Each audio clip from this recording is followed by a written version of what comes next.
Assalamualaikum warahmatullahi wabarakatuh. Pelajaran hari ini, Ibu akan mengenalkan tentang menganalisis teks cerita rakyat. Di samping Ibu membacakan cerita, anak-anak harap mendengarkan dan menyimak baik-baik. Judul cerita ini Kelinci Kecil dan Burung Pipit. Aduh, sakit. Suara kelinci kecil menggelegar di sudut kebun Pak Rusa. Wajahnya tampak seputih kapas dan titik-titik air mulai membanjiri matanya. Ia terduduk di tanah sambil memegangi kakinya. Burung pipit yang sedang bertengger di dahan pohon dekat kebun itu segera terbang menghampirinya. Ada apa, kelinci kecil? Kakiku terantuk batu lalu aku jatuh, jawab kelinci kecil sambil meringis kesakitan. Apa yang kamu lakukan di sini? Tanya burung pipit. Aku mau mengambil wortel itu. Kelinci kecil menunjuk ke arah tanaman wortel di kebun Pak Rusa. Wah, kamu mau mengambil wortel pada Pak Rusa tanpa izin? Tanya burung pipit. Iya, aku melihat daun-daun tanaman wortel itu melambai-lambai memanggilku, jawab kelinci kecil dengan kepala tertunduk. Sebaiknya kamu meminta izin dulu kepada Pak Rusa. Aku sering melihat Pak Rusa membagikan wortel-wortelnya ke binatang lain yang membantunya berkebun. Burung pipit menjelaskan. Mengapa kau berada di luar sarang? Pak Singa, Raja Hutan, memerintahkan supaya semua penghuni hutan tinggal di sarang masing-masing. Saat ini ada wabah penyakit yang menyebar di seluruh hutan. Aku bosan. Aku sudah 2 minggu berdiam di sarang, jawab kelinci kecil. Pikirannya menari-nari teringat pesan ibu tadi pagi.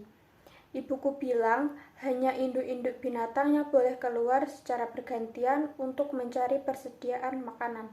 Bila bertemu dengan binatang lain, tidak ada yang boleh bersentuhan, harus menjaga jarak dan kebersihan supaya tidak tertular penyakit ini. Ibumu benar, kau seharusnya yang mematuhi perkataannya, tegas burung pipit. Kau biasa membantu ibu membersihkan sarang, memasak, atau berolahraga bersama, saran burung pipit. Pipi kelinci kecil merona kemerahan. Lalu ia berkata dengan suara lirih, ibuku pun mengatakan hal yang sama, tetapi aku tidak mengacuhkannya.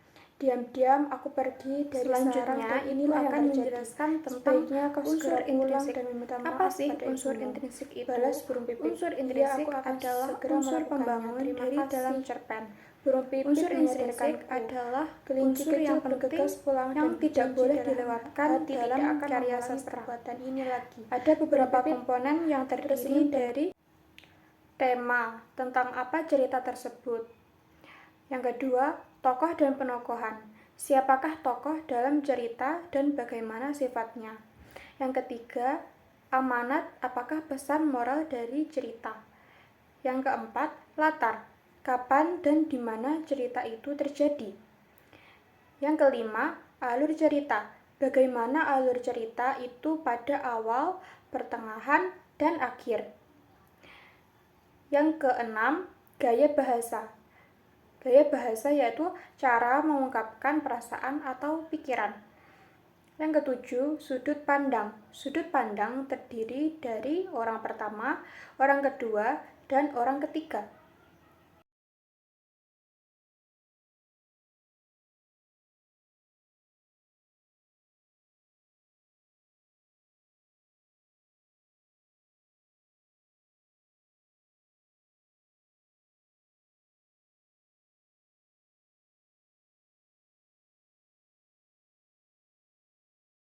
Selanjutnya yaitu tugas. Buat kelompok terdiri dari 4 orang, isilah dengan jawaban yang tepat. Soal yang pertama, bacalah cuplikan teks berikut. Dahulu kala ada seorang murid panah yang sangat berbakat. Walaupun ia baru belajar panahan selama 1 tahun, ia sudah sangat pandai memanah. Ia pun dengan bangga sering berkata bahwa dialah pemanah terhebat di seluruh dunia dan tidak ada yang bisa mengalahkannya. Watak tokoh dalam cerita di atas adalah titik. Soal yang kedua yaitu bacalah cuplikan teks berikut. Ketika mentari sudah mulai meredup, Kutilang segera pulang ke rumahnya. Ia mencari tempat persembunyian karena para hewan pemangsa sebentar lagi akan bermunculan. Latar waktu cerita di atas adalah titik. Yang ketiga, cermatilah cuplikan cerita berikut.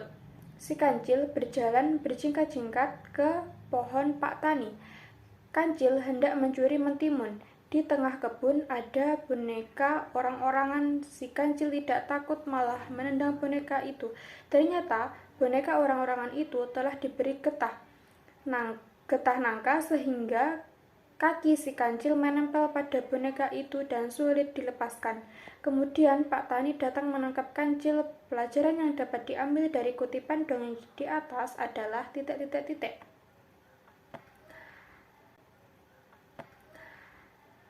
Soal yang keempat, cermatilah cuplikan cerita berikut. Tegar tidak kuasa menahan tangisnya ketika menuturkan kondisi keluarganya. Ia sengaja keluar dari sekolah. Ia tidak memiliki biaya untuk sekolah. Ia harus membiayai dirinya dan sang ibu. Keinginan Tegar sebenarnya tidak berlebihan. Pengamen cilik yang biasa mangkal di perempatan jalan itu hanya ingin sekolah. Cerita di atas memiliki tema titik. Soal yang kelima, perhatikan cuplikan cerita berikut. Di sebuah desa yang permai, hiduplah 2 orang pemuda bernama Bejo dan Tukul.